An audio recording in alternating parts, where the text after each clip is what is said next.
Ok, aujourd'hui je vais déballer Xayah Sellsword MK2. Donc c'est une extension Kickstarter qui vient d'arriver. Ça fait longtemps que j'attendais, ça faisait 1 an presque que j'avais commandé cette extension-là. Elle me la manquait pour avoir la version complète, la version intégrale de Xayah.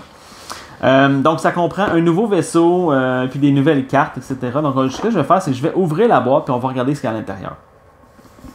Donc tout d'abord, on a le Void Wasp, c'est le nouveau plateau pour aller avec ce vaisseau-là. Donc il y a un impulse de 3, un prix de 5000 de crédit, un hold de 13 et puis 10 d'énergie. Derrière, on a le flavor text un petit peu là, par rapport au backstory, victory story, etc. Donc c'est vraiment, en arrière, c'est vraiment juste pour le trip d'avoir des détails sur le vaisseau.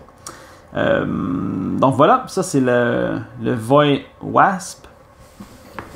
On a aussi dans la boîte, on a le vaisseau qui est quand même assez bien peint là, pour quelque chose qui vient déjà peint.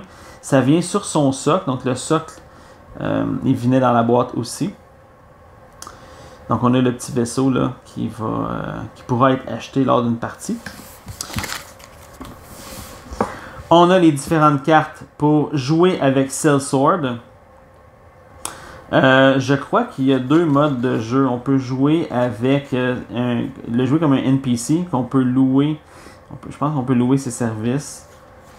On a la carte pour avec le pouvoir si on veut acheter le vaisseau, le Void Wasp. Et ça c'est comment le vaisseau, quand on est utilisé comme un NPC, comment il réagit, en fait. Lui, il va apparaître au Smuggler's Den. On va le mettre là. Et puis, on peut l'engager. Ici, ça dit qu'on peut l'engager. Donc, ça peut être bien intéressant. Donc, ça, c'est des cartes qui viennent avec. Et finalement, j'ai le outfit. Donc, c'était le RK5 Blaster.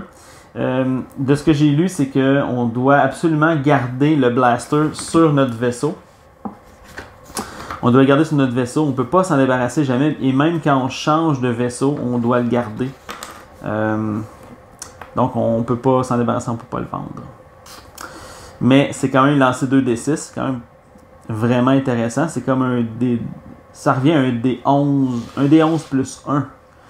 Donc on fait toujours un 2 dégâts minimalement. Là, donc voilà, c'est une petite extension, mais ça rajoute quelque chose de bien intéressant d'avoir un 4e NPC à pouvoir jouer dans la partie de Xayah.